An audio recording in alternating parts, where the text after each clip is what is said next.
ចាសស្រីបងប្អូនទាំងអស់គ្នាតោះយើងមកធ្វើជ្រក់ត្រកួនទាំងអស់គ្នាបងប្អូនណាចាជ្រក់ត្រកួនដែលមានរសជាតិឆ្ងាញ់បងប្អូនធ្លាប់ហូបជ្រក់ត្រកួនកន្លែងខ្ញុំដឹងអីហ្នឹងហើយតោះយើងមកធ្វើទាំងអស់គ្នានេះគឺយើងត្រូវដំបូងហ្នឹងគឺយើងត្រូវជ្រើសរើសត្រកួនសិនចាយើងប្រើត្រកួនទឹកណាបងប្អូនណាចាគឺត្រកួនហ្នឹងគឺយើងយកត្រកួនដែលវាខ្ចីបងប្អូនហើយបងប្អូនឃើញខ្ញុំ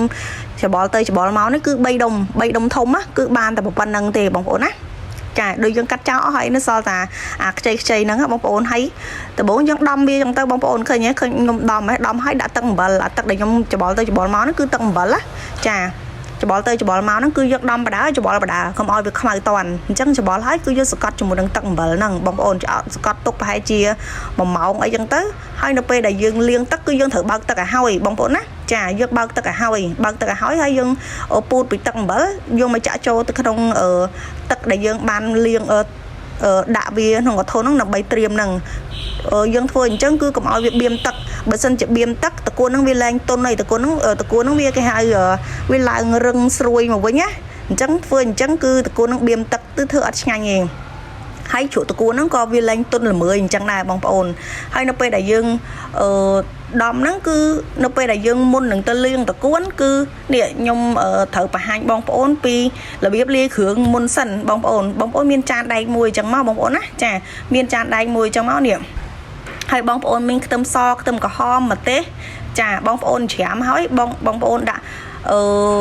ប៊ីចេងបន្តិចមកដាក់ស្ករសរៀងច្រើនបន្តិចហើយនឹងដាក់យើងអីគេទឹកត្រីចាហើយនឹង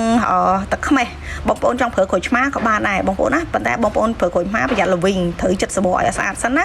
ចាលាយគ្រឿងហ្នឹងឲ្យហើយបានចាំបងប្អូនទៅលាងតកួនបងប្អូនអាច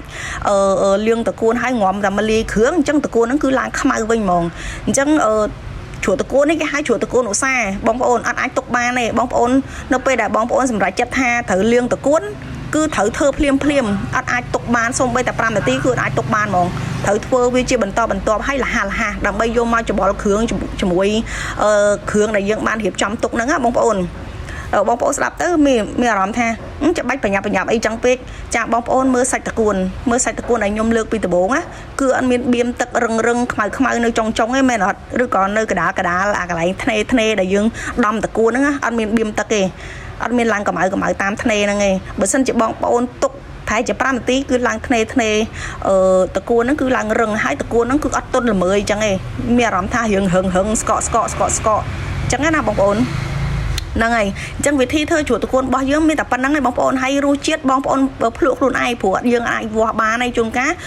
យើងទិញតកួន3ដុំមកថាដាក់គ្រឿងប៉ុណ្ណេះប៉ុន្តែពេលកាត់ជាក់ស្ដែងបានតែបន្តិចអញ្ចឹងណាបងប្អូនឃើញទេអញ្ចឹងបងប្អូនជ្រក់តកួនយើងត្រូវយករៀងលក្ខណៈជូរប្រៃបន្តិចជូរអែមប្រៃរៀងរសជាតិរៀងដិតបន្តិចបងប្អូនហ្នឹងហើយនៅពេលដែលវាចូលជាតិជាមួយតកួនអស់ទៅគឺវាល្មមឆ្ងាញ់ហើយបងប្អូនហើយម្ទេសមិនដាក់ហិលខ្លាំងពេកទេហិលមុំបានហើយ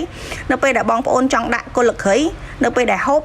ចាំហាន់គល់ក្រីថ្មីដាក់ចូលបើអត់តាន់ហូបទេកុំតាន់ហាន់គល់ក្រីចូលហើយនៅពេលដែលបងប្អូនលាយហើយភ្លក់មើលឲ្យសមល្មមហើយបងប្អូនផ្អាប់15នាទីហើយភ្លក់មើលបើវានៅស្ទើរអីថែមនឹងទៅហើយបន្ទាប់ពី15នាទីក្រោយបងប្អូនច្រកចូលថង់ដូចខ្ញុំចេះធ្វើម៉េចឲ្យមានទឹកលិចតកួនហ្នឹងបើសិនជាបងប្អូនដាក់កាតូក៏ដោយដាក់អីក៏ដោយទៅរកអីសកត់បើសិនជាអត់រកអីសកត់ទេអាផ្នែកដែលអត់ត្រូវលិចទឹកហ្នឹងគឺខ្មៅអញ្ចឹងណាបងប្អូនអញ្ចឹងបានខ្ញុំចងថង់មានន័យថាវាឲ្យវាលិចទឹកនៅក្នុងហ្នឹងហ្មងអញ្ចឹងវាអត់ខ្មៅទេអញ្ចឹងតកួនហ្នឹងគឺនៅតែខៀវស្អាតគឺមើលទៅគួរឲ្យជាទីពេញចិត្តជាទីទុយគុយគុណណាបងប្អូនចាបងប្អូនចូលចិត្តជួយ share មួយបងប្អូន